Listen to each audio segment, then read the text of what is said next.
Sábado 13 de marzo de 2021. Tres mensajes del Evangelio de hoy, tomado del Evangelio de San Lucas, capítulo 18, versículos del 9 al 14. En aquel tiempo, dijo Jesús esta parábola a algunos que confiaban en sí mismos por considerarse justos y despreciaban a los demás. Dos hombres subieron al templo a orar.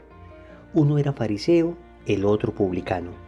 El fariseo de pie oraba así en su interior: «Oh Dios, te doy gracias porque no soy como los demás hombres, ladrones, injustos, adúlteros, ni tampoco como ese publicano. Ayuno 2 veces por semana y pago el diezmo de todo lo que tengo». El publicano, en cambio, quedándose atrás, no se atrevía ni a levantar los ojos al cielo, sino que se golpeaba el pecho diciendo: «Oh Dios, ten compasión de este pecador». Les digo que éste bajó a su casa justificado y aquel no, porque todo el que se enaltece será humillado, y el que se humille será enaltecido. Palabra del Señor, gloria a ti, Señor Jesús. La liturgia de hoy nos presenta la bellísima e instructiva parábola del fariseo y el publicano, propia del Evangelio de San Lucas.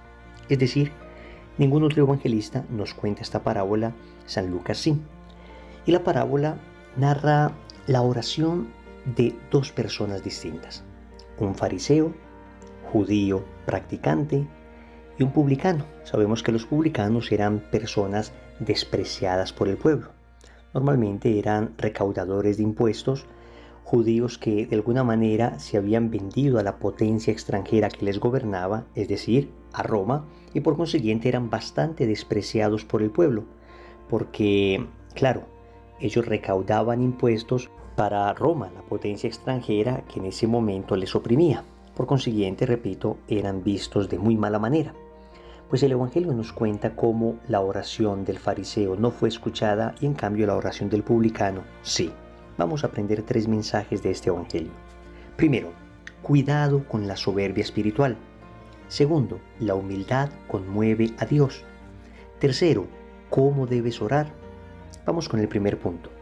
Cuidado con la soberbia espiritual. El Señor presenta la figura del fariseo para advertirnos de un terrible mal que existe en la vida espiritual. Se llama la soberbia, y sobre todo esta soberbia cuando tiene un enfoque espiritual. ¿Por qué digo esto? Porque existe la soberbia mundana, es decir, la soberbia de aquel que no ha conocido a Dios y por consiguiente presume de sus cualidades, de sus capacidades, de sus triunfos, de su dinero, pero es una persona que en realidad nunca ha conocido el amor de Dios y normalmente cuando lo conoce entiende que todo lo anterior era producto de su vanidad, de su soberbia, se arrepiente, pide perdón y cambia de vida. En cambio, la soberbia espiritual es tan peligrosa porque ocurre en personas que se supone que ya conocen a Dios, en este caso el fariseo. Pero llevándolo a nuestra vida espiritual, podemos pensar en todas aquellas personas que llevamos ya algún tiempo caminando en el Señor. Soberbia espiritual es entonces la soberbia de aquellas personas que creen que ya están convertidas, que creen que de alguna manera ya son santos. Y el Señor nos describe como unas características de esta soberbia espiritual que están claramente plasmadas en este fariseo y que debe ser un examen de conciencia para todos nosotros. Empezar a contrastar a ver si estoy cayendo en estos puntos. Lo primero que dice el Señor es que el fariseo confiaba en sí mismo. El humilde, en cambio, confía en Dios. La soberbia espiritual lleva a confiar en las propias virtudes, en mi propia santidad, en mi propia oración, en mis propios conocimientos. La humildad, en cambio, lleva a decir: Dios mío, yo tengo algo que me has dado, algún conocimiento, algunas virtudes, pero son tuyas y ni en ellas confío porque fácilmente puedo desviarme. Otra de las características que aparece en el Evangelio es que el fariseo se consideraba justo. La palabra justo en la Biblia significa santo. Entonces no solo confía en sí mismo, sino que se considera a sí mismo santo. Y cuidado con esta característica de la soberbia espiritual en la que podemos caer. Pensar que nosotros ya hemos avanzado mucho en la vida espiritual, que los otros apenas van empezando, que yo ya ayuno de esta manera, rezo de esta forma. De alguna manera me pongo por encima de los demás y como modelo de los demás.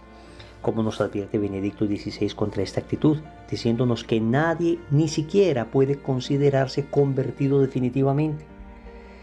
Entonces, si ni siquiera podemos considerarnos convertidos definitivamente, ¿cómo creernos santos?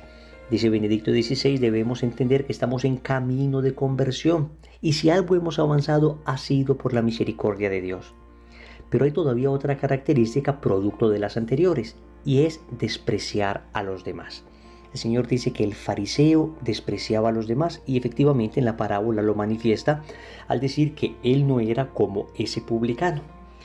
Entonces, me creo santo, creo que agrado a Dios, pero en cambio considero que los otros no me llegan ni a los talones. Los otros de esa comunidad, de ese movimiento, de ese grupo, mi vecina, mi compadre, mi amigo, mi hermano, mi esposo, mi hijo, ellos no saben nada de la vida espiritual, yo sí sé.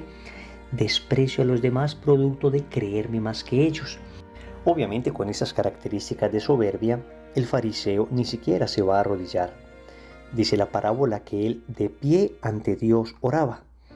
Creer que podemos permanecer de pie ante Dios es la más grande de las soberbias. Creer que ni siquiera tenemos que postrarnos ante Dios es de alguna manera decir que nosotros mismos somos dioses. Nos arrodillamos ante aquel que consideramos Dios, pero ante aquel que es igual a nosotros, pues mantenemos nuestra posición de pie. En el fondo, ese pequeño detalle nos está mostrando la actitud soberbia del fariseo. Incluso cuando le empieza a mostrar todas sus buenas obras, que objetivamente lo eran, ¿no? No ser injusto, no ser pecador en general, además hacer ayuno, dar limosna, son obras objetivamente buenas, pero a las que le faltaba el verdadero espíritu de la humildad. El fariseo lo hace de alguna manera mostrando a Dios lo que Dios le debe a él por las cosas buenas que él está haciendo. Y te has dado cuenta que en muchas ocasiones nuestras oraciones tienen más o menos ese tinte. Dios mío, ¿por qué me está pasando esto? Si yo soy bueno, si voy a misa, si rezo el rosario. ¿Por qué me está pasando esto? Si pertenezco al grupo de oración, si voy a la iglesia, si ayudo en la parroquia. De alguna manera le mostramos a Dios nuestras buenas obras y creemos que Dios nos debe algo por esas buenas obras. Soberbia espiritual. Vamos con el segundo punto para que notemos la actitud de la humildad que debería caracterizar una verdadera oración. Segundo, la humildad conmueve a Dios. Notemos en cambio cómo contrasta con la actitud del fariseo la actitud del publicano. Dice que el publicano, quedándose atrás, oraba a Dios. Ni siquiera se sentía digno de presentarse ante Dios. Se quedaba atrás porque sentía que no era capaz de resistir su presencia. ¿Se acuerdan en cambio que el fariseo se ponía de pie ante Dios? El publicano se queda atrás, no es digno ni siquiera de acercarse a Dios. Dice que ni siquiera levantaba los ojos al cielo. No solo se sentía indigno, además sentía vergüenza. Sentía vergüenza por lo que había hecho. Era la actitud del que reconocía verdaderamente su falta, del que reconocía que le falta mucho ante Dios. Y luego cuando abre sus labios para orar, lo primero que hace es pedir compasión. Ten compasión, que soy un pobre pecador. No muestra a Dios todo lo bueno que supuestamente ha hecho, sino que expresa su profunda debilidad. Lo increíble es que la parábola nos dice que el que salió justificado no fue el fariseo que hacía todo aparentemente bien, sino el publicano que pedía perdón. La humildad arrebata el corazón de Dios. Sé que hemos pecado, sé que hemos estado lejos de Dios, sé que no hemos respondido a Dios como deberíamos, porque Él ha sido demasiado bueno con nosotros. Pero tal vez hay algo peor que eso, y es hacer todo perfecto creyéndonos muy santos.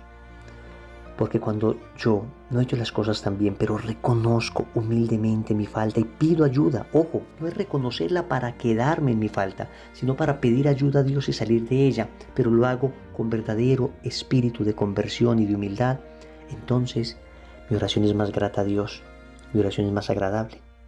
Por supuesto que lo ideal sería vivir como el fariseo vive, con la humildad que el publicano tiene. De hecho, así vivieron la inmensa mayoría de santos.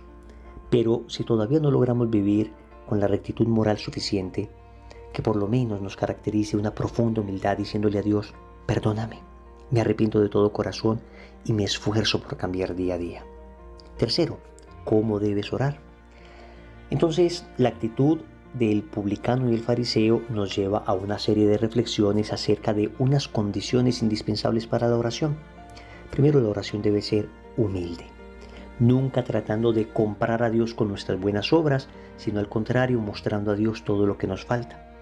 Nunca creyendo que Dios nos debe escuchar porque somos muy buenos, sino siempre agradeciendo porque Él, en su infinita bondad, a pesar de nuestra miseria, sigue extendiendo su mano amorosa hacia nosotros para escucharnos. Humilde significa que no voy a reclamar nada a Dios, no voy a exigirle nada a Dios, sino que lo voy a pedir de manera prudente, delicada, amable, suplicante, de manera verdaderamente humilde. Debe ser también una oración confiada. Confiada significa la certeza absoluta que yo tengo de que Dios me escuchará. Y que Dios me escucha porque es mi Padre. Dios me escucha porque Él conoce mi corazón. Y cuando he sido humilde ante Él y reconozco humildemente mi falta, entonces Dios no puede dejar de escuchar la oración de aquel que se siente pequeño ante Él. Y debe ser una oración también perseverante. No basta con una pequeña plegaria que se eleva a Dios. Hay que insistir, resistir y persistir en nuestra plegaria para que el Señor vea que lo que estamos pidiendo lo pedimos con humildad, con confianza, pero también con perseverancia porque lo necesitamos. Y esta misma perseverancia nos va a ejercitar en la necesidad de unirnos permanentemente a Dios. Recordemos entonces, primero, cuidado con la soberbia espiritual. Segundo, la humildad conmueve a Dios. Tercero, ¿cómo debes orar? Compromiso. Yo te invito para que hoy saques un espacio de 5 minutos y hagas una oración espontánea a tu Señor con las características de humildad, confianza y perseverancia. En el nombre del Padre, y del Hijo, y del Espíritu Santo. Amén.